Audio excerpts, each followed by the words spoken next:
Marriage is a union voluntarily joined for life until death separates the couple.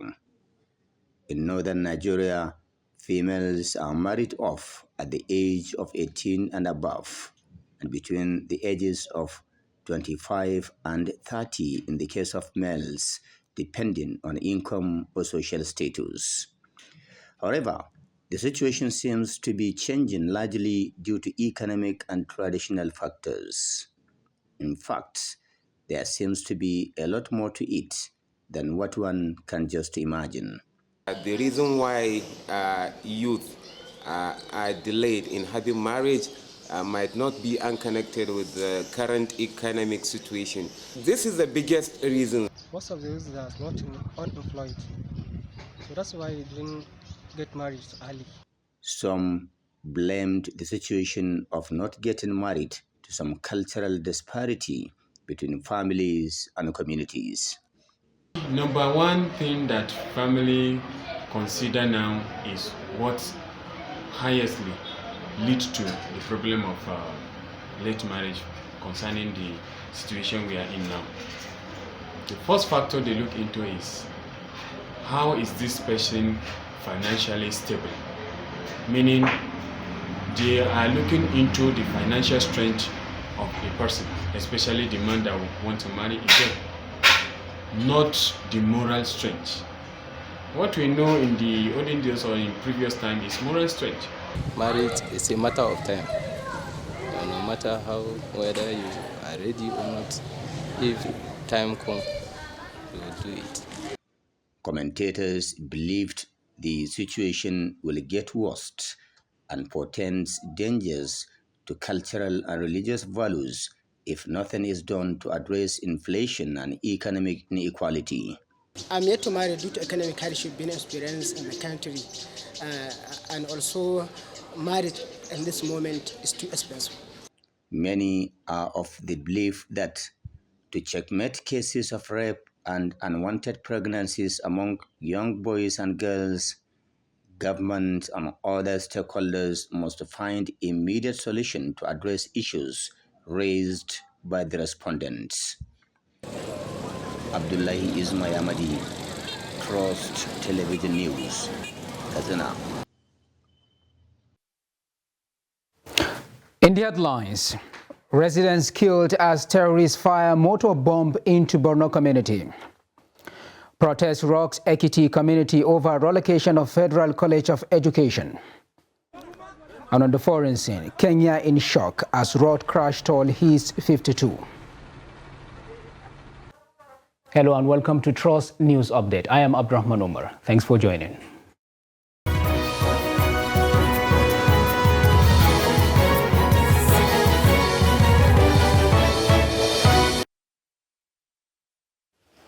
We begin with security. At least 6 people, including women, were killed and many sustained injuries when insurgents fired a motor bomb into Dambuwa town in Borno State. It was learned that the outlawed group came at exactly 8:30 p.m. to Waluri Bridge in Dambuwa town and attacked a civilian GTF location, seriously injuring 2 of its members.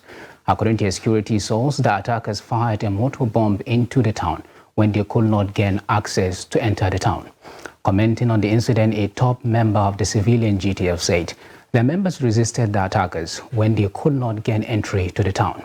Observers say Dambuwa, which has a garrison of the Nigerian army, has not experienced this kind of attack in the last 2 years. Our reporter in Borno State, Bitrus Kurisi, gives an update. 6 people have been killed and many have sustained injuries when the insurgents fired a mortar bomb into Dambuwa town. So the police are yet to confirm the incident and give us a full details of what transpired in the attack. And then I tried to reach out to the police relations officer here in Maiduguri. They haven't responded to my calls. Same also to the from the Civilian Joint Task Force Command here in Maiduguri. They haven't responded, but at the moment 6 people have been killed and then many still injured, and then the security in the Damboa is on alert, and residents too are shocked about this incident. So we are still waiting for the police to come through and give us the full details of what happened. And still on security, in Katsina State, at least 2 people have been killed after more than 20 bandits invaded Ruma village of Bazari local government area of the state. Those killed are Musa Bala and Sadiq Gwafa for resisting kidnap attempts by the bandits. The deceased were taking refuge in Roma village from neighboring communities in 3 years. In a similar vein, bandits are reported to have been unleashing mayhem on communities around Falali, Maji and Yangaya villages of Jivia local government area of Katsina State. On Friday, bandits were reported to have blocked Bogaji Kaura Gangara Road, abducting dozens of people and dispossessing unsuspecting residents of their belongings. On Dambuji, Ndume Kadisau Road, bandits were reported to have been blocking the road and robbing passerby in broad daylight. Meanwhile, the Rivers State Police Command says it has rescued a kidnapped victim at Emoha local government area of the state. The Commissioner of Police, Umoye Polycarp, revealed this during a press briefing at the State Police Headquarters in Port Harcourt. The Police Commissioner and police revealed this in a press briefing at the State Police Headquarters in Port Harcourt. The Commissioner revealed that operatives of the command alongside members of the Emoha Vigilante Security tracked down a kidnapped victim to a forest off the Choba Bridge along the east-west road, where he was rescued while the kidnappers fled through the river. The rescued victim stated that the kidnap occurred on the 26th June along Salvation Ministry Road, adding that a black-colored Lexus 3333 Jeep was also snatched by the abductors. The police boss noted that while operatives go in pursuit of the recovery of the vehicle, the victim has been reunited with his family, adding that efforts are ongoing to track and arrest the hoodlums. The police chief stated the CP said the command under his leadership is determined to fight crime to a standstill, adding that his doors are open to anyone who has credible information for the command. A joint patrol team comprising the Nigeria Police and the Kogi East Neighborhood Watch (KEWN) have arrested 10 suspected kidnappers terrorizing Kogi and Benue States. It was gathered that the suspected kidnappers have been terrorizing Ogugu community in Olama Borough, local government area of Kogi State, and Orukamo Otopa axis in Benue State.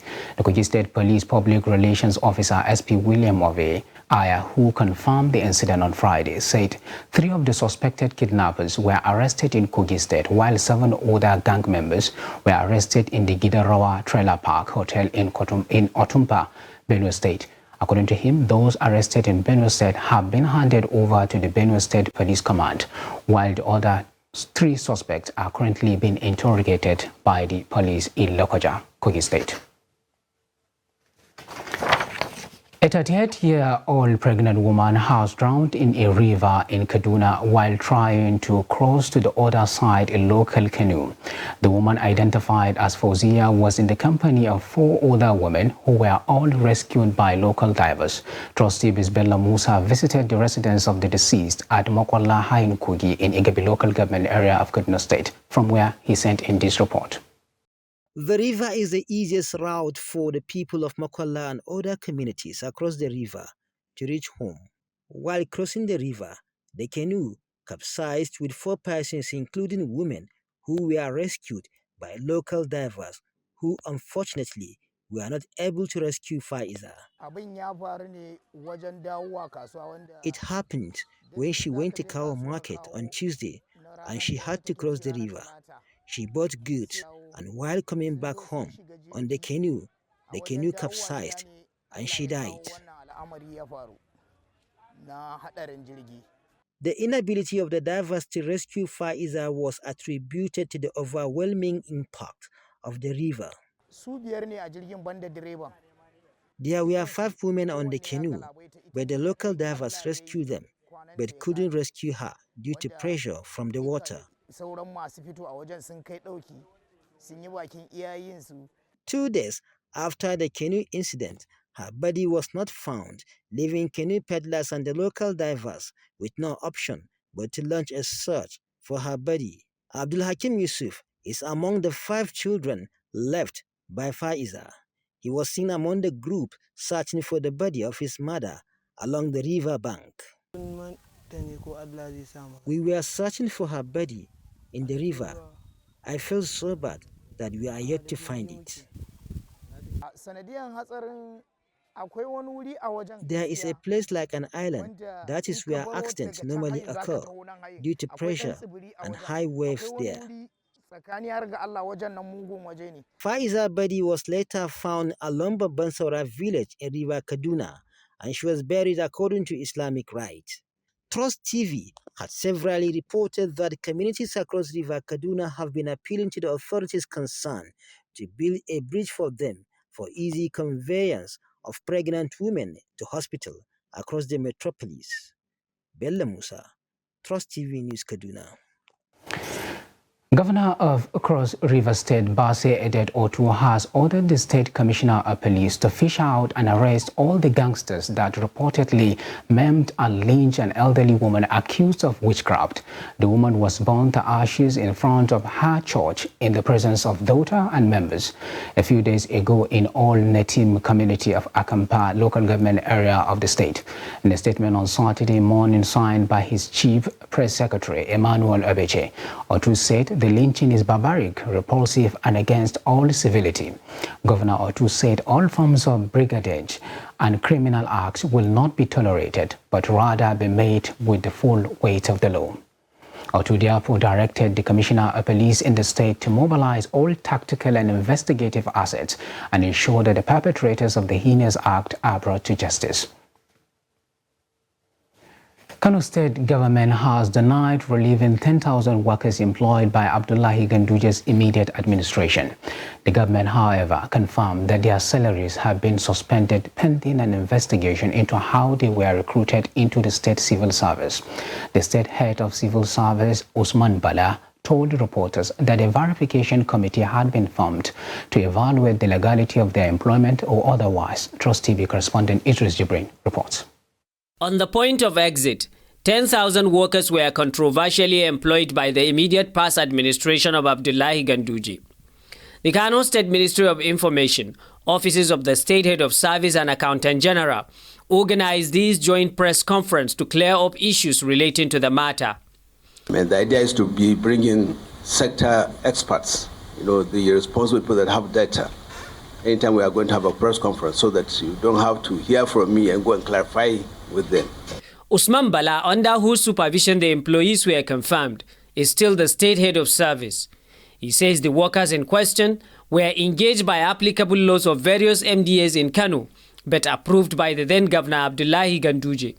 The exercise really was carried out under my watch, but the responsibility of ensuring that it was done rightly and within the confines of the provisions of the law and rules and regulations is squarely vested with the respective MDS that employed such staff. However, unless verification is completed, such employment is now viewed as faulty by the administration of Governor Abba Kabir. Therefore, the government must stop paying their salary. The government has suspended the payment of salary of those newly employed staff. But no staff, let me be categorically clear, no staff is retrenched. No staff is actually retrenched. The government wants to conduct thorough verification with a view to allay those allegations that were made. The head of service reveals that the deduction of workers' salaries by the previous government began in 2019 as a salary consultancy fee to a firm called Share Benefits. The consultancy fee per civil servant should be 370, I think, for the state civil servant. For pensioners, it's a different figure, I think. Commencement period, I think, I'm not sure about the exact date, was 2019. In addition to employee salaries, the former Ganduje administration was also allegedly diverting funds intended for workers' promotion and surcharging pensioners' monthly allowances. We realized that a lot of staffs that's supposed to be promoted within the last 7 years are not enjoying their promotion at the local government level. So they now decided to do that promotion toward the end of their tenure, that is in April and May, which constitute a huge amount of money. And we came as well to realize that there is need to look at even the processes that was actually being approved or used to process or to approve for the promotion of the quantum of number of staffs. Now, Kano State government said there will be no more deduction of workers' salaries and pensioners' allowances, and that all pending issues relating to the state civil service are currently being investigated with a view to finding a lasting solution to the already identified problems allegedly created by the former government. Idris Jubrin, Trust TV News, Kano. Commercial activities and movement were paralyzed for several hours on Saturday in Omo Ekiti following protest over the alleged relocation of the Federal College of Education meant for the town to Ilawi Ekiti in Ekiti State. It will be recalled that the bill for the establishment of the Federal College of Education Omo Ekiti was sponsored by the senator representing Ekiti South Senatorial District, Abiodun Olujime, and was passed by both chambers of the 9th National Assembly. The protesters displayed cards such as "On Omo FCE we stand, no more, no less. This injustice must be redressed. Return our FCE back to us. Don't rob Peter to pay Paul." FCE belonged to Omo Ekiti, among others. Travelers going to Abuja and those passing through the major highway in the town to Lagos, Ado Ekiti and neighboring Ondo State had a Herculean time as the roads were barricaded.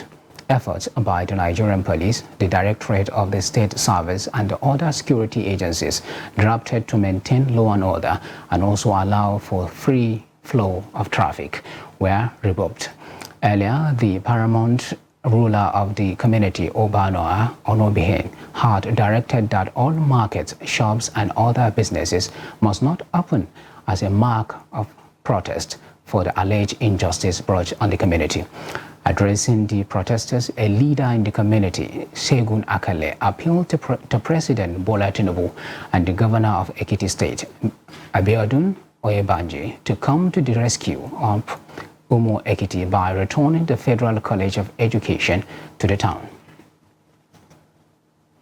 The National Universities Commission (NUC) has warned the Academic Staff Union of Universities (ASU) to stop misleading Nigerians about the new university curriculum. This was displayed in a statement by the NUC's Deputy Executive Secretary, Academics Noel Saliu, who was reacting to claims by ASU that the National Universities Commission (NUC) imposed the core curriculum minimum academic standards on ASU.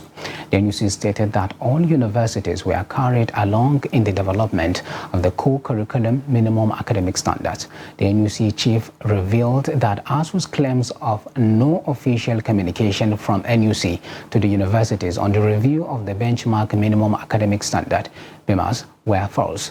They also revealed that the curriculum review process started in 2018 with experts on various subjects in Nigerian universities producing the draft documents, adding that the draft was further forwarded to other experts in Nigerian universities for their input.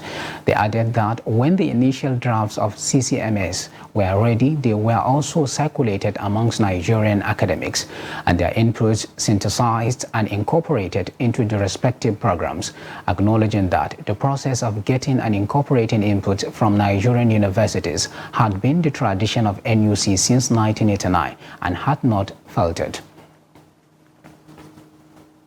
You are watching News Update on Trust TV. Coming off after the break, we take a look at why young men delay marriage. Details of these and more after the break. Do stay with us.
Welcome back, and if you are just joining us, this is the news update on Trust TV. Here is the recap of our top stories.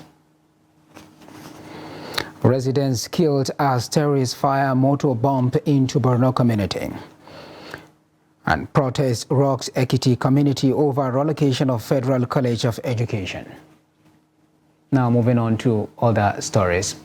One person has been reported dead while 4 others sustained injuries of various degrees when an 18-seater bus rammed into a motorcycle carrying a passenger along Eperonkwa Junction in Akwa Ibom on Friday, June 30th. This was contained in a statement on Saturday by the sector commander of the Federal Road Safety Corps, Akwa Ibom Command, Matu Olanisai. Olanisai attributed the crash to recklessness and cautioned drivers against reckless driving to avoid further road crashes, especially during the rainy season. The sector commander described the incident as an unfortunate situation and that could have been avoided if caution was not thrown to the wind. He stressed that recklessness and impatience on the part of drivers and riders have been one of the major reasons crashes abound on roads.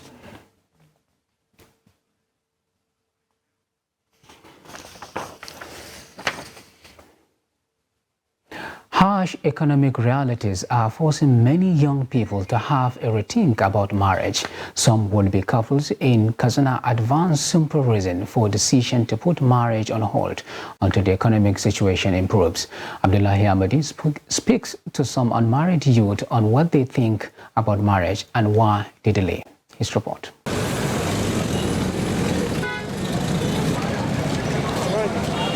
Marriage is a union voluntarily joined for life until death separates the couple. In northern Nigeria, females are married off at the age of 18 and above, and between the ages of 25 and 30 in the case of males, depending on income or social status. However, the situation seems to be changing largely due to economic and traditional factors. In fact, there seems to be a lot more to it than what one can just imagine. The reason why youth are delayed in having marriage might not be unconnected with the current economic situation. This is the biggest reason. Most of the youth are not unemployed, so that's why they didn't get married early. Some blamed the situation of not getting married to some cultural disparity between families and communities. Number one thing that family consider now is what highestly leads to the problem of late marriage concerning the situation we are in now. The first factor they look into is how is this person financially stable, meaning they are looking into the financial strength of a person, especially the man that want to marry again, not the moral strength. What we know in the olden days or in previous time is moral strength. Marriage is a matter of time. No matter how, whether you are ready or not, if time comes, you will do it. Commentators believed the situation will get worse and portends dangers to cultural and religious values if nothing is done to address inflation and economic inequality. I'm yet to marry due to economic hardship being experienced in the country, and also marriage in this moment is too expensive. Many are of the belief that to checkmate cases of rape and unwanted pregnancies among young boys and girls, government and other stakeholders must find immediate solution to address issues raised by the respondents. Abdullahi Ismail Ahmadi, Trust Television News, Kazana. President Bola Tinubu has received the President of Guinea-Bissau, Umaru Sissoco Embalo, in Lagos. Embalo, who is also the chairman of ECOWAS Authority of Heads of State and Government, paid a private visit to his Nigerian counterpart on Saturday.